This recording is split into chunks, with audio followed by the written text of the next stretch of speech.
Today, I have the beautiful Amie Barsky on the Awaken Feminine podcast, and she's joining me all the way from San Diego in the USA. Welcome to the show. Hello, hello. So excited to be here. Thank you. Yeah, Thank you for having me. I'm excited for our conversation. We met a few months ago now. It feels like forever. And I was like, yay, I'm going to talk to Amie today. I was really excited for my morning. Yes.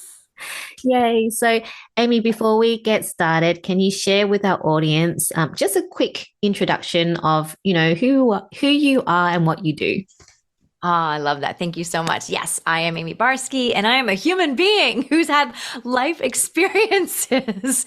And on the other side of a lot of those experiences, I found so much connection to who I am, my self-expression, and how I want to show up in the world that I decided then to support other women in doing the same for themselves. So I am a trauma master coach and breathwork facilitator, and I basically help women who are experiencing in their present life things like overwhelm, stress, procrastination, feeling stuck, feeling the emotional overflow of like, what do I do with all of this, right? The feelings that come with the feminine, and how to really expand the nervous system to create the life that we truly want. I know for myself, I was stuck in the same patterns of people pleasing, of wanting to get it right, that perfectionist and that self-sabotaging cycle I kept getting stuck in. And so I started working my way to healing those parts of myself that were I call it driving the bus. Like, so when we have the parts of ourselves that aren't our highest and greatest parts of ourselves wanting to take control, they're doing it because their job is to keep us safe. Their one job is to take a left turn, even though you really don't want to take that left turn, to keep you safe, because that's what their job is. And so, yeah, on my own journey, I was really struggling with this. And it came to a point where, in a nutshell, my brother had passed away. And I started questioning life. Like, why am I here? Like, what's the point of life? What are we supposed to do on this planet? And all of that. And then 6 months later, a dear friend of mine, she was struggling with depression and she committed suicide. And then I got angry. I was like, what the fuck? I was feeling so angry and resentful with like God and whatever that higher power that you might believe in. I was so frustrated. And I turned to the meditation, and I also have my own story around feeling depression and heavy thoughts in my mind of like, from my teenage years into my young adult years, into like my 30s as well, going through a divorce. Like, it was hard. So I've got a lot of experiences, and what we can call them trauma if you want. No one escapes it, right? We are here on this planet to learn and grow and to expand. And so, yeah, I help people with theirs because I've been able to really get the support I need to help me through mine. And now I have amazing tools that I use for myself and my clients all over the world. And yeah, I'm just here to spread as much love and joy and support as possible. I love what you do. Thank So, you. so beautiful. And, love and joy is something that really love to spread. So I love that. That's what you just said. So, yeah. Before we dive in further into your journey and your story, I'd love for you to share with us what is your definition of an awakened feminine? Okay. So, an awakened feminine to me, such a good question. Oh my gosh. Okay. Awareness. One, be aware. Because when we have awareness, then we have choice. And when we know better, we do better. And so if I'm not aware of something, if I'm not awakened into that thing, that pattern, that habit, that part of myself that keeps wanting to steer the wheel in a direction that's really not towards my higher evolution, so it's having the awareness. And then two, it's again, now we get the choice. Okay, am I going to choose something differently for myself this time? And practicing that choice. And here's the key: practicing it with compassion. Because are we going to get it right on the first time around, the second time around? No. What do they say? It takes 10,000 hours of practice to actually be excellent at something, an expert at something. Yeah. So can you give yourself some freaking grace while you're in this awakening of this new you? And, and then so in that part, that's the embodiment. We talk about, oh, I'm so embodied in whatever this new thing is. And it's an interesting concept. because we're not, we're designed to go in the ebb and flow, especially females, right? We have our cycles.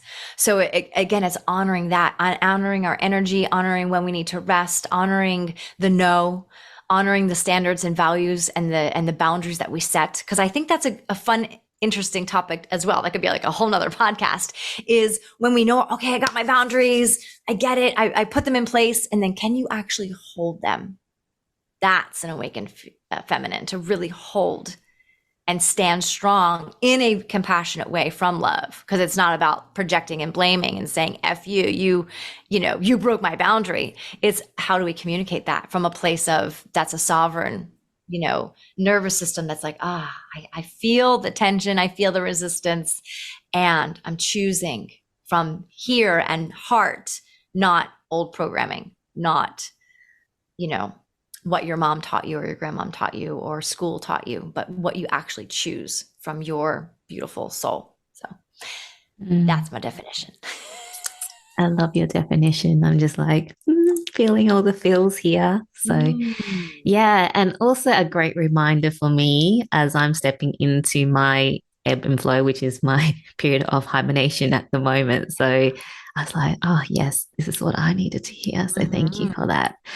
Now, Amie, let's dive deeper into your journey. Like you said, we all have our journeys and it takes us to where we are today and then where we are tomorrow and maybe next year and the year after. So I'd love for you to maybe unpack a bit more about how you came to be, this beautiful coach helping women today. Well, man. Okay. So as a child, I was super sensitive. I was super emotional. I expressed myself. And as kids do, right? Kids have tantrums. Now, we know, well, I know from studies that it takes 90 seconds to actually process emotions. And so when you let a child actually have their tantrum and be with their emotions and support them through it, it'll cycle through. And then the next thing that they do, oh, mom, can I go out and play? Like they're done. Right. And so my experience in my childhood was when I went to express them with you, why are you crying? What is wrong with you? And I was like, so the story I told myself was emotions must be wrong. And I don't even think I used the emotions word at that time. I just went crying or sadness, was a bad thing. It wasn't allowed to be expressed. So I literally built a beautiful little cave, if you will, in my closet as a kid. I had my strawberry shortcake sleeping bag with me. I had my stuffed animals and my books and my little nightlight, and I would go in there, and that was my safe haven to be with my tears, to be with. And in some regard, I guess I was learning to self-soothe. However, I was also learning to hide. And so I started hiding my emotions and thinking that they were wrong. And then I started people pleasing to try and fit in. So I would try and say the right thing, do the right thing, because all we want to do is belong. All we want to do is feel loved, especially women. We're tribal. That's like built into our DNA. We can't escape it. So when we are shut out from maybe kids at the playground, I was bullied, I was teased. And so I often felt discluded and abandoned and unlovable. So I carried that into my young teenage years, and at that time I was in my teenage years. And so there's a lot of stuff around that because my friends went to the public school. I went to the Catholic school, and now I was disconnected from the friends I did have. And now I was trying to make new friends and I didn't feel accepted, and all the stories of like, I don't fit in, I don't belong, I'm the black sheep, I'm the broken one, I'm the fucked up one, all the things.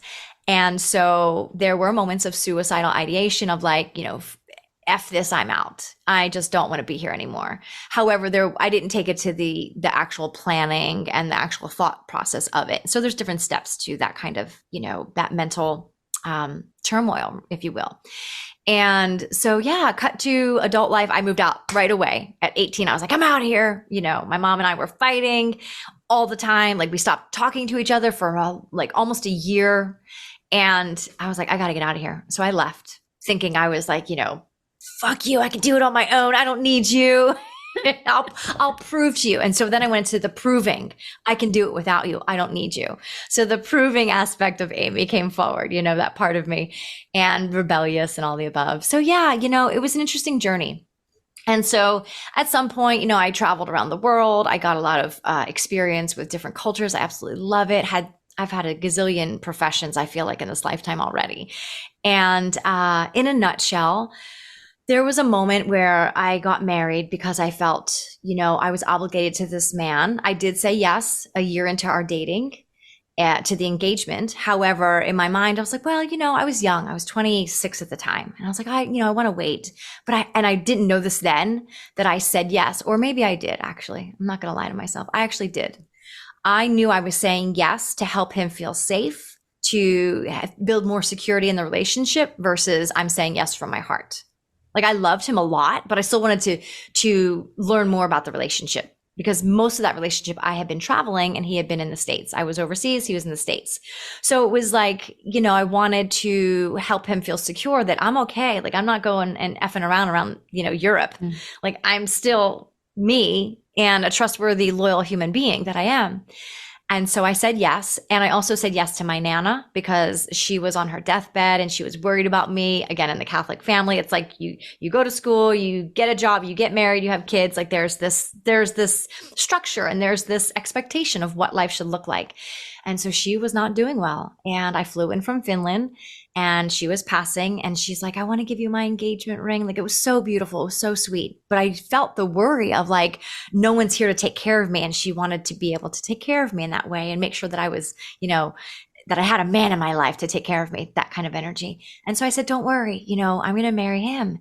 He's here. It's good. We're good. Like, I really just, again, people pleasing, making sure that she was okay. And so my yes to her was a very powerful,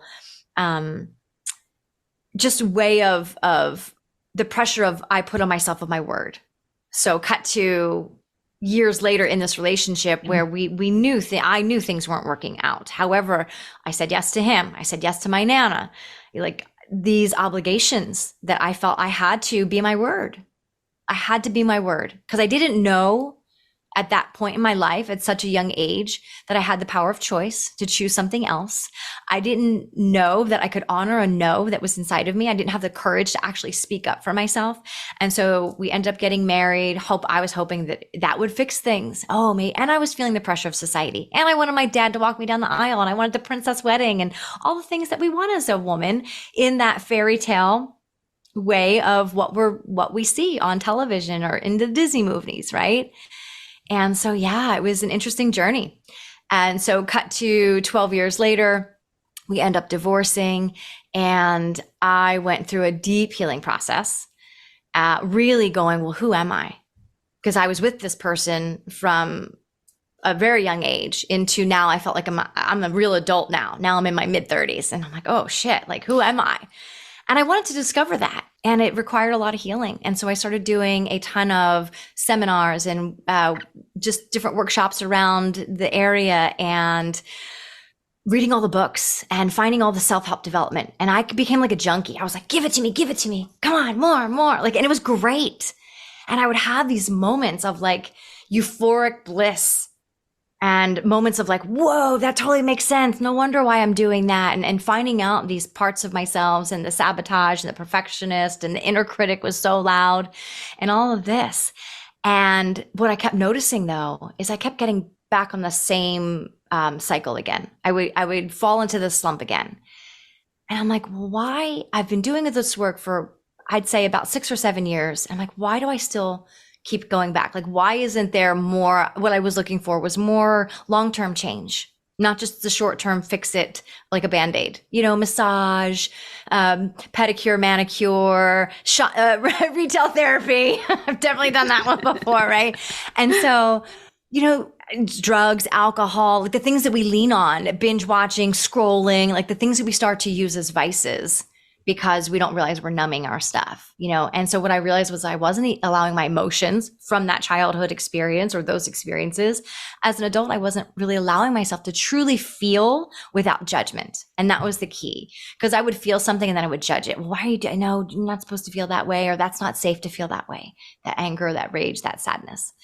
And so there was those moments of like, shit, like, okay, well, how do I create long-term healing? What is the missing link for me? And so what I noticed is I wasn't working with my body, and I was learning more about somatics and how our body is a living library of all of our experiences. And so I was like, wow, I've been doing all this mindset work, which is amazing. I think it's a lot of validity there, but I wasn't working with the body. So when I started working with my body, my energy of where the stuck trauma was, the stuck energy was, that was the massive opener for me to go, oh shit. Now I can have that beautiful connection to feeling like I'm an embodied feminine, because I was allowing flow to happen. I was allowing healing to happen on a deeper level of the nervous system. And it's such a rewarding thing because you realize what's possible. And the expansion of my nervous system allows me to hold boundaries from a place of love and compassion. I'm still human. I still fuck up. So I'm going to take full You're not credit some for enlightened being that makes no mistakes. What do you mean, Amie? Some of us.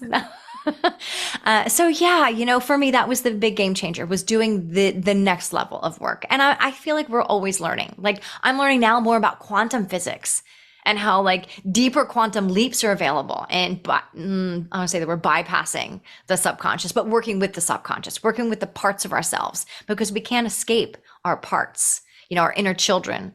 We have an inner child. That's like a generic term. It's what I use with my clients and myself. There's actually inner children. There's many children, because there's multiple layers of our lives and versions of ourselves throughout our lives. And so when you get to work with those parts of yourself and you find this relationship with this part called sabotage, or this part called inner critic, or this part called perfectionist, especially as women, I want my hair done. I want everything to look perfect. But on the inside, we could be crumbling. And that was me most of my life in my marriage. It looked good on the outside, not going to lie. Beautiful home, Marina Del Rey, mountains of Malibu, on the water, car, job, clothes. Like, I had the things. It looked good externally, but internally, I was a hot fucking mess. Like, I was a hot mess. Depression, sadness, so much anger, so much rage, a lot of anxiety in my body, panic attacks. I would fall on the floor and just be like sobbing for hours and sleep in bed for, days. So it's really about that. And I'll kind of end with this. I feel like I've been like on a long-winded answer I love here. it. No, I love listening to your journey. The biggest body to mind transition for me of awareness of like, oh shit, like that oh shit aha moment was this. I was at a point, it was about 6 or 7 years after my divorce, and I had been doing a lot of that, again, that mindset work, and I started working with the body. And I was like, I'm ready. I'm so ready for my king to come in. I'm ready for a beautiful relationship with somebody. Let's do it. Let's do it, universe. Let's go. And this person walked into my life and we started dating. And as I mentioned earlier, the body keeps the score. It's a living library of all of our experiences, and our mind is meant to keep us safe. So the mind will delete and distort and rearrange thoughts so that you don't remember certain things. We call them suppressed memories. I had memories come through when this person walked into my life. And it was particularly around, one of the stories I was aware of, one of my limiting beliefs was men only want one thing. And another story was, the only way I can receive love is if I give sex. So I was exchanging love for sex. Oh, if I sleep with them, they'll love me. And that was one of my stories around men only want one thing. And, there's layers to all of this. There's these really intricate ways of our brain trying to keep us safe, right? And so as I was unpacking this belief system, and then this person walks into my life, and we were on a pattern, and I was like, oh, there's that belief. Men only want one thing. Men only want one thing. And all of a sudden, I started having flashbacks. I was raped at 19 years old at a fraternity. And these memories, these pictures, the mental images, that I was just like, what the flip? Like, what is happening? And thank God I was really on my way with support already in my healing journey, that I turned to my Reiki healers, I turned to my coaches, my support system, and I said, what the fuck is this? You know? And they're like, your soul is now ready for the next level of your evolution to heal this really deep seated wound on a much deeper level. Because again, I was playing in the mind. Mm. And so I started working with my body, because as these memories, not, let's see, right before the memories, I'd say a few months before those flashbacks, I was having physical pain in my left side. And I labeled it as, oh, that's my anxiety. Like I feel anxiety here in my body. Like, where is it at? Like that. I would just get this tightness. I couldn't breathe. And I'm like, oh man, my anxiety is acting up today. And I was taking like it was control of me versus me simply allowing that sensation to come through. I was taking it on as an identity. And so that was one thing I got to work through as well. And so, yeah, as this memory started coming up and my body was responding, like, we're like, oh, okay, here. And so the more I started working with where this particular experience, this trauma was stored in my body, and it was hanging out on my left side. And we started to do some specific work on that area and working with, we call them trauma bonds. So we have different areas of our body, similar to the chakra system. And so we bond to protect. It's like armor. We bond ourselves up. We have these bands that protect us. And so I started working through my own armor around this particular wound. And it's been, oh my gosh, 7 years now since doing that. And I'm still working on it. Like there's still times I get triggered and I'm like, and I get to go in and be with that 19-year-old version of myself and sit with her and say, it's okay. It's okay to feel angry, to feel sad about this. It's okay to feel this hurt, that this person did something to you that was not okay. And, I have a feeling like what I remember was the day after, and this is how I found out. The day after the experience happened, because I didn't have any recollection the night of. Basically, I was drugged and then raped. And I woke up the next morning and I went to use the bathroom and I was feeling so groggy, like the worst hangover I could have ever experienced. And I could barely like walk, like everything just felt really heavy in my body. And I sat down on the toilet to pee and a condom fell out. And I was just like, my whole body just like, I can't even tell you, just like this squeeze came in and I contracted and I fell to the floor in the bathroom and I just sobbed. I sobbed. I don't even know how much time went by. I just simply sobbed. And I started to go, I couldn't remember anything. I couldn't remember anything at all. So I'm like, who am I going to tell? What do I do? And I've never talked about anything like that. I've never had friends who've experienced or shared anything like that. So it wasn't like a common subject that we talk about, right?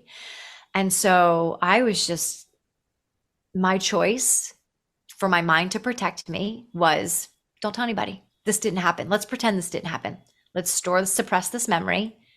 And that was it. I buried it under the rug. Wow. And so, yeah, for 22 years, it was buried in my subconscious, in my body, until my soul was like, time to wake up. Time to wake up. If you want what you say you want, a healthy relationship and powerful, boundaries and speaking up, and again, a very embodied feminine, time to wake the fuck up. And I was like, oh shit. And so I'm on that journey still, like I said. And and now I get to support women who've been through something similar. And it's such a gift. It really is. Yeah. Wow, Amie. Did not expect that coming. But, it's such an important topic because these things happen. And they do. And no one talks about it. No. These things happen. Ladies who are listening, women who are listening, these things happen. It's not your fault. Please, if you say something, I promise you, your life will be so much easier. Even though it might be really hard in that moment, please say something. Yeah. If you see something, say something. Yes. Right? Yes. Yeah. Yes. It's funny that it's not funny, but I know why you're talking about this, but it's, because I had something similar like happen. Not, I didn't get raped, but when I was in my, like when I was about 8 or 9, I had a family friend, an uncle who molested me.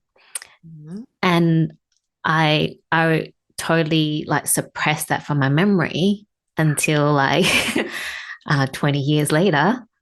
Yeah. And it just came up, and it took me another 10 years before I could actually really work through it all. And, Yeah. so yeah, like you say, your mind protects you. Like these things happen is not your fault. Yeah. But the most important thing is to speak up. And yeah, I mean, And there's so much shame there. And I think that's one of the number one reasons why we don't, because we're afraid of judgment of others. Well, and then we start to blame ourselves. Well, how is it my fault? How am I responsible? Well, the reality is you're not.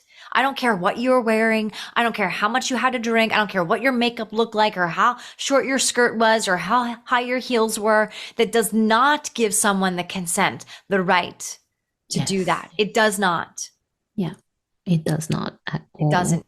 I don't care how drunk you were. It does not matter. Yeah, I don't care if they're your partner, your spouse. It does yeah, not matter. yeah, It doesn't matter. yeah. That person that did that has no respect for your boundaries at all. And this is where, you were talking about boundaries.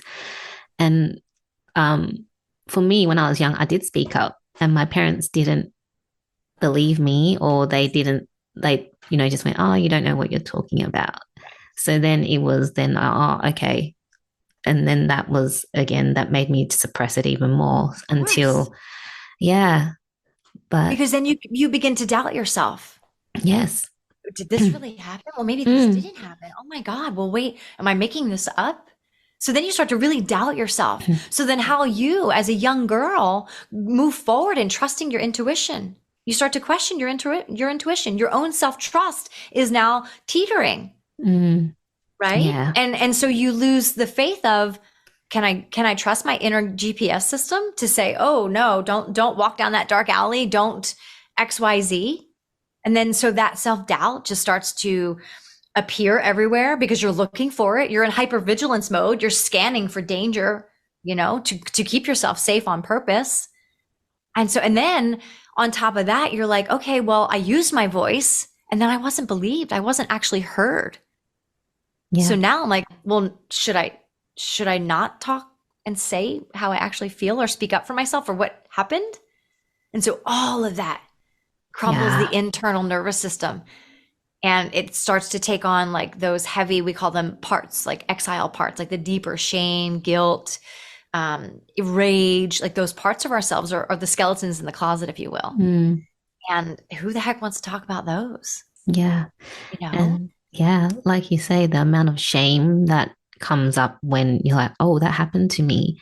I don't want to talk about this, but it's so important. Like, this conversation we're having now, whether you're 19, whether you're 8, whether you're Yeah. whatever age, Hmm. it's, And I yeah. think what really also, especially when you're talking about the younger years, when you tell a person in your life that you trust, that you feel would be protective of you, a parent, someone who's raising you, a grandparent, like someone that you're an adult that you're like, hey, this happened. And they're like, oh, you don't know what you're talking about. We trust them as kids. We expect them to protect us. That's their job in our eyes. And so as adults looking back, when I work with a lot of clients around this particular experience that you had, it's because we get to have a level of inner peace. And so the quickest path to peace is acceptance. And that takes Mm. a lot of work. However, can I accept that, or can they accept that we'll say the survivor of the experience, because I'm not going to call them a victim. I don't call Mm. myself a victim. I don't call any women I work with around sexual Yeah. assault or any abuse a victim. The survivor of that, can they come to a place of inner peace by acknowledging, is it possible that the person that you told didn't have the capacity, the tools, the awareness, or whatever it took for them to hold you in your pain, in your sadness, in your truth? And they got so scared that they shut down. Their inner child was like, I I don't know how to handle that. That's too much. Mhm. I've never had that experience, or so they didn't have the resources. And so I think that brings in that when we acknowledge, well, they didn't have the resources, then, okay, well, then I can have a little more compassion for them and not call them a fucking asshole for not supporting me or not hearing me or Yeah. shutting me down, right? Instead of cursing and getting angry and rageful, well, then I can have some compassion and then start that journey of possibly even forgiveness. Yeah. Yes, Yeah. for sure. And Yeah. when you get to that forgiveness stage, then, it's definitely worth you doing the work to Yeah. just um, work through that healing Mhm. journey. Mhm. Yeah. And I really want a presence here. Forgiveness is not to say that what was done is okay at all. So please, like, I hope everyone that's listening really hears that, because sometimes I feel, I don't know, I come from a Catholic background. Oh, I forgive you for what you did. No, I don't. I forgive the experience that was had between these two souls on this journey, and I'm deciding to let go of the cord. I'm cutting the umbilical cord to that experience, so I don't have to carry that energy anymore. I don't have to carry that in my body, in my mind. I get to let go. I get to not have that be baggage on me, in me, with me, through me, ever again. Right. Mm. And so forgiveness is about that, the cutting of the cord, the energetics, not necessarily saying, oh, it's okay. It's okay what you did. No, it's not. No. It's freaking not. Yeah. So yeah, I just Yeah. want to be clear on that, because sometimes I can't forgive them, right? It's not for you. It's not for them. It's for you. Yes. The freedom is for you, Yes. for us as survivors. Yes. Yeah. Thank you for making that very clear, because it's letting go of that energy that keeps you tied to that person or Yeah. persons. Yeah. So, so important. Whew. Gosh, we did not expect to We go down this went path. Like, oh, okay, we're talking about this. in. But I want to touch more now on the body part of things, mind and body, because you were talking about how you were doing all the mindset work in the world, and it's like, why am I still going through these patterns until you started doing the body work, and now you're tapping into the like quantum stuff. It's funny because I'm listening to you, I'm going, oh, I was doing the mindset work, I was doing the quantum, but now at this point I'm tapping into my body, so I'm kind of like Yes. Yes. So good. So oh good. gosh, this Yeah. is yeah. So that experience helped you to realize, okay, the body has memory. So then, can you unpack more about then how you went? Okay, right. How does the body actually expand us, and and all the things? Yeah. Right. Okay, cool. So we'll dive into what I like to call the tolerance levels. So if we have a window, a tolerance level, the window is very small, right? And I want to open the window so that I can hold more in my life. I want more love, more money, more joy, more bliss, more adventure, whatever the more is that you want of. How can I hold it if my window of tolerance is only this big? Meaning, when stress happens in my life, I shoot it up, which is called hyper arousal, which is anger, frustration, projection, cursing, screaming, like outlash reaction, basically. Or I go into the lower, the hypo arousal, which is isolation, depression, shut down, shut off, close off, right? I hide. I go into hiding. And so when we can expand the tolerance level, we don't shoot into hypo or hyper arousal as often, because we've built the body to hold what's coming at us. Because there's three things in life we can't control. As much as we want to control things, we can't. We can't control Father Time. We can't control Mother Nature, and we can't control what other people say, do, or think. So if we can, well, what can we control? Ourselves. I can control my thoughts, my actions, my words, right? I can control all of that. So if I am in a full awareness, again, of what my wounds are, what parts of me want to drive the bus all the time, like what is that go-to part that's like, I got it, I got you, that, then my tolerance level starts to expand. And I'll use it. Let's use money as an example, or we can use partnership, whatever it is. Okay, so we'll use money first. So say there's a woman in the world who's running a business and she wants her business to go to the next level. She's like, I'm a CEO and I'm having success and I want to go from 100K to 1 million. If I handed this woman said money, here's 100 million, there you go. It's yours. 99.9% of the time, she wouldn't know what the fuck to do with it. She wouldn't be able to hold that kind of money yet because she hasn't built up the body or the intelligence internally to actually be able to handle it. That's why a lot of people that win the lottery, they're broke in like 5 years. A lot of this, professional sports players who make bazillions of dollars, they blow it all because they don't know how to handle it, right? They're not used to that. They haven't built up how to actually be with, because money is energy, right? It's flow. It's give and take. You've got to be able to receive and give. You've got to be able to exchange. It's called currency for a reason. It's on a current, right? And so if I'm all of a sudden I've got all this money, I'm like, oh, I don't know what to do with it, right?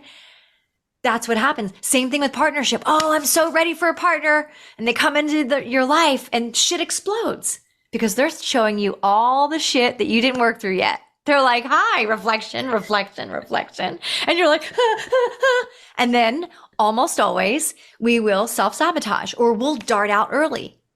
We have survival mechanisms, fight, flight, freeze, or fawn. So most of the time, fight or flight are like the two common ones. So I'm going to fuck this. I'm out of this relationship. That's not the person for me. I'll go find somebody better. Well, guess what? You're going to find somebody better and they're going to show reflection, reflection, mirror, mirror. And you're like, what the fuck? And then you're going to move to the next partner and you're going to be experiencing the same thing. So that's what I mean by building the body, the energetics of, can I actually hold that of which I want?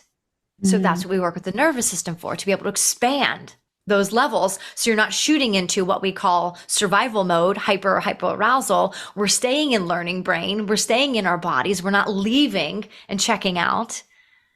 And we're like, oh, okay, I see that. I feel that. How would I like to? Again, awareness precedes choice. I have the awareness.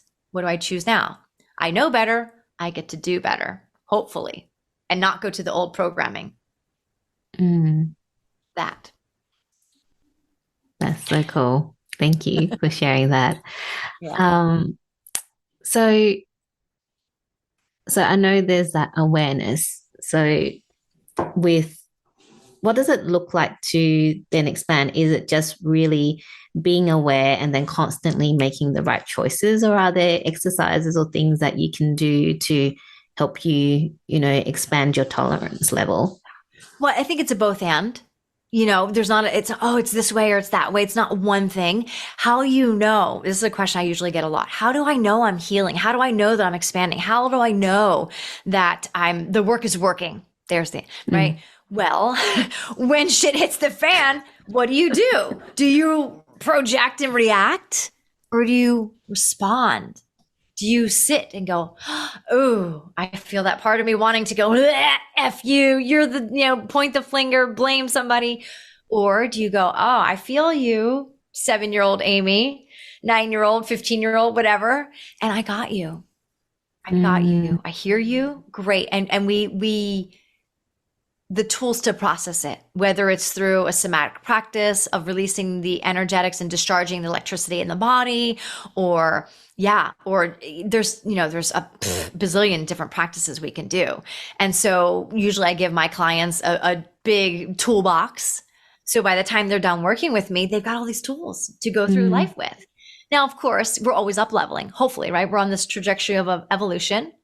And so I'm a firm believer, like, you get to decide, like, okay, great. I'm ready for that next level of coaching or whatever that is, because we're growing. It's like, I can't wear the same shoe for my whole life. It's not going to fit my foot from the time I was 5 to the time I'm 50. My foot's growing. So at what point do I get a new shoe? Well, when the discomfort in life shows up, when the stuckness, when the anxiety, when the overwhelm, when the frustration, because that's what it looks like externally, I think, for most women. It's the, oh my God, I keep snapping at my kids. I keep having fights with my spouse or my loved ones. I keep yelling at my mom or my sister or whoever, right? Oh shit, right? That's the internal work. to recognize, oh yeah, I need to go get myself not just a pedicure, that might a massage, that'll feel good. And how can I actually get myself the internal support? And that's where, the breath work and the different tools and the next level of coaching, because I feel when we're in, I'll call it a space, like a coaching space, which a lot of them are like 3 or 4 months. And maybe you'll have like a 1-year mastermind, but like say like a short term, 90 days, right? In that 90 days, you have the expansion and then you want to integrate everything you learned. So that's the practice. How am I showing up in my conversations with my loved ones? Am I having a deep breath in and out? Can I sit with the discomfort of all I want to do is yell at them? And recognize that that's not a solution, that you're in your hypo or hyperarousal, or your, what we call it is that survival mode, fight or flight. And yeah, catch that. It's the catch and the pivot. And so that's when we know like the work is working, when you can feel that you're actually moving through life differently and you feel lighter and you feel happier. You feel a little more ease, because life isn't going to stop lifing. That's the bottom line. It's not going to stop lifing. Life is going to continue, and you get to decide, how do I show up for life? What do I choose? Every day we get to choose. What am I choosing today? Yeah. Yeah. I love that. So let's talk about the mindset work and combining that with the body work. Because as you discovered yourself, just doing the mindset work doesn't work fully. It helps, definitely. But it's part of then you bringing in the body work really then, starts accelerating, and, things really start shifting when that happens.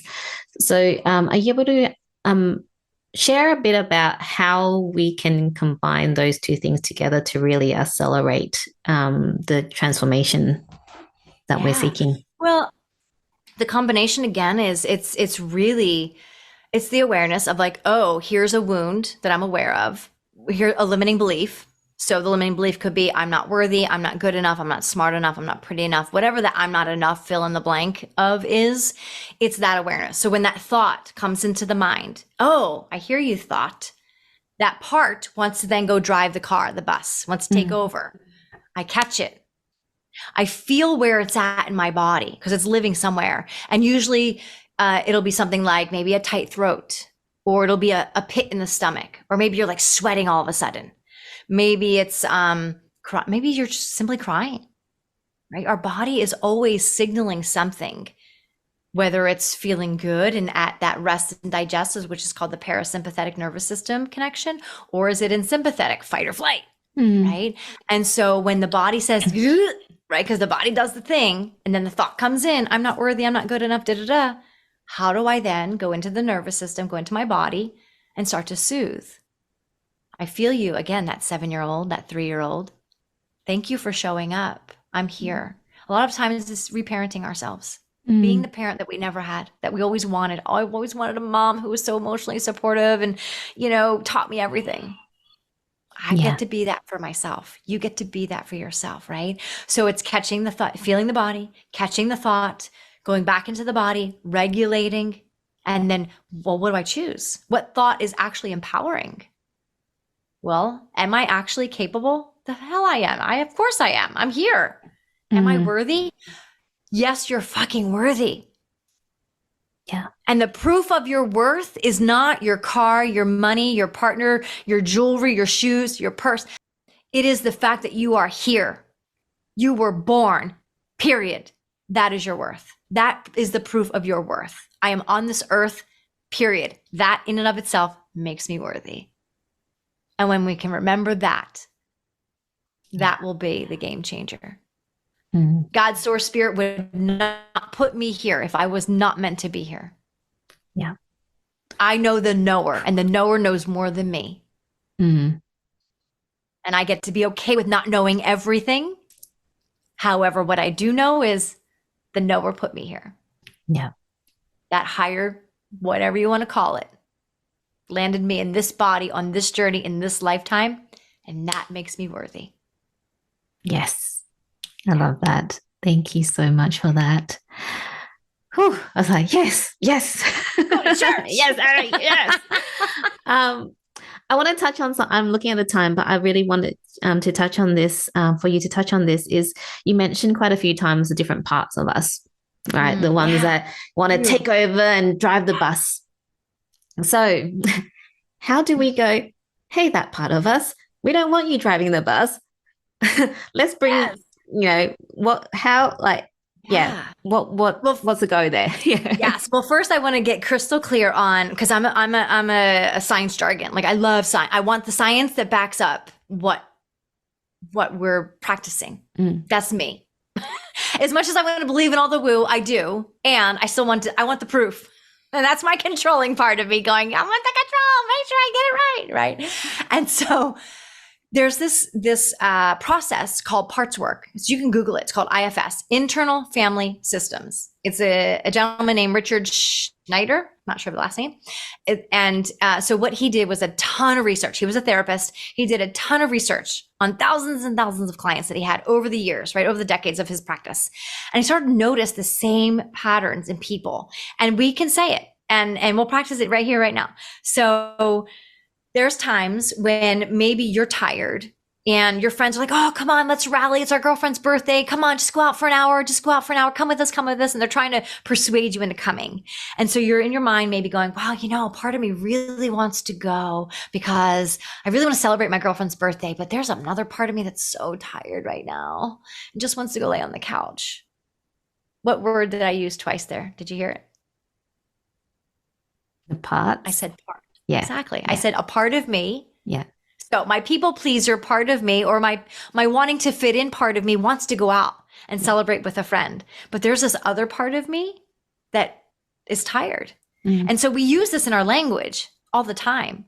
Wow, a part of me really wants to go dancing tonight, but a part of me just, really just wants to take a bath. Yeah. Take a bubble bath instead, right? There, we say it, we use the language. So Dr. Richard started noticing this language of a part of me does, and part of me this, and a part of me that. And so he started to really go, oh, I'm going to study this. And as he started to study this, he came up with a way for us as humans, because we are logical beings and we want to understand things with our brains.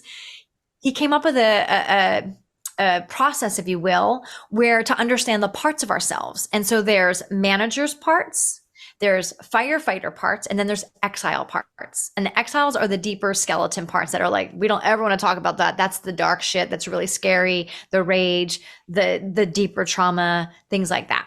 And so these parts of ourselves are protecting each other the whole time. They're like, I'll protect you. All the managers are putting out the firefighters. The firefighters are putting out the fires in the exile parts. And so it's really wild when we get to know these parts of ourselves, to release the shame and work through the processing of the emotions that we're carrying around these parts, to then have beautiful relationships with the parts. And so he calls it the 8 C's, which I probably won't remember them all right now off the top of my head, but can we have compassion, creativity, connection, curiosity, courage, and there's 3 more I can't think of in the moment. So it's really about creating that relationship with each part when it comes forward to drive the bus, and acknowledge it without dismissing it, because that's what happened when that part came forward. In our younger years, it came up and it was probably shut down, dismissed, or something, where that part got defensive and became the inner critic, became the procrastinator, became whatever name that part, right? Fill in the blank. And so it's really about connecting to that relationship, understanding, and having a lot of love for this part, and pouring again in that inner children, those inner children that live inside those parts. Loving on them and allowing them to be a part of the human experience. And so what happens when that part wants to drive the bus, we are actually moving through life in our adult bodies, me at 49 years old, right? Now acting as if I'm 9 years old or 11 or 12 or whatever it might be, right? And so that part of me, that younger version, is now trying to control my life in the adult body. Yeah. And so when we can recognize that and we ask that part, what new job can I give you? What new way of being with me in the adult body? Because I got you. You're safe. Because it's about a safety. I don't feel safe, so I'm going to drive this way instead of the way we want to go. So what new way of being with us in all the inner children's and the adult self can we function now in present day life so that we're not self-sabotaging, so that we're not procrastinating, so that we're not fill in the blank. Mm. Does that make sense? Yes, that makes a lot of Yeah. sense. So Yeah, that's the parts work. And it's thank super you. powerful because it's a fun process. Yeah, It's super fun because we get to give these parts of ourselves like fun voices. Like you get to give them fun names like, oh, Sabotage Sally's coming forward and she's pissed off right now. And she can, and whatever, like we animate them. yeah, And so it becomes outside ourselves and we can have this conversation because then it feels like it's not consuming our emotions. yeah. So we're not just in that collapse. We're in that expansion of, oh, let's have a conversation. Mm. All right, Sally, I see you. You're trying to sabotage this relationship. And I get it. It makes sense why. Right. Right. And so what can we shift now in our adult life where you feel safe and I get what I want in my adult life? Yeah. So it's a win-win for everybody. Yay. I love Right? it. Yeah. No, I love parts work. It's so powerful. And you do such a wonderful job of explaining it in a very simple way. So thank you for Yeah. sharing that. Yeah. Thanks. I'm looking at the Yeah. time. So I've got a couple more Yes. questions for you before we get moving. And the first one is, what is the take home message you'll love our audience to take with them after listening to our conversation today? Mm. If I were to share a takeaway today, it would be compassion and grace. I feel so many of us women, self included, we want to get it right. We want to be perfect. We want to do it right the first go around, right? And so, can we allow ourselves some compassion and grace when we fuck up? Like, just Yeah. really, like, can we have a more sovereign way of being with ourselves? Because I feel like that self beat up is one of the biggest wounds for women. Yeah. It's the self beat up. So, yeah, give yourself some compassion and grace, really. Like, you're a human being, Mm. just one day at a time. Yeah. Thank you. Amen to that. Yeah. Mm. Thank you so much. And I would love for you to share what is currently setting Amie's soul on fire. I love this question. So, the thing that's currently setting my soul on fire is breathwork. I have been starting to offer it. It's online once a month in a virtual way. It's going to expand to more than that sooner than later. So right now it's the first Tuesday of every month, which would be for your Wednesday for all the Aussies who are listening. And then going in person. So I'm doing a lot of live events here in San Diego and Los Angeles area. And then my ultimate goal is to have a tour up and running by 2024. So doing international in the grand picture. However, 2024 will probably be a national tour. So all through the US and really going into deep breath work and community connection so that when you leave this experience, and it'll be about a 3-hour journey of going in and connecting and breathing and being with yourself and the inner child and all the parts and all of that, to then leave not only elevated to the next version of yourself, feeling confident and courageous and bold in life, but also have community so that you can continue stepping in that direction. So that you're not just like, all right, see you later, and then you go back to your same patterns. So it's to also have that support system as well. Oh, that sounds so yummy. I would love to be part of that. Yes, so important, the community part as well, because so often, you do the things and then it's like, see you later. You're like, oh, okay, what do I do now? So yeah, Right. I love what you're doing. Yeah. And that's what happens sometimes when we read a book or we go to a weekend seminar, and then all of a sudden you're like, well, now what? Yeah. When we have community, we have accountability. And when we have accountability, we have creation that is constantly up leveling to the next version of ourselves. And so, yeah. Yeah. Thank you so much for sharing your love and wisdom with us today, Amie. I've just so enjoyed our conversation. If people want to find out more about you or how they can work with you, where is the best place to go? Instagram is an excellent place. Amie Barsky Coaching. Super simple. Send me a DM. Like literally just put a DM in the box saying, hey, Amie, I heard you on this podcast, whatever. And just share what your takeaways were or what you learned about yourself from listening. And then my website, amiebarsky.com. Super simple as well. They would probably be the easiest places. Awesome. I'll have all your details in the show notes so people can reach out Yes. to you. Thank you once again, Thank Amie. you. You're welcome.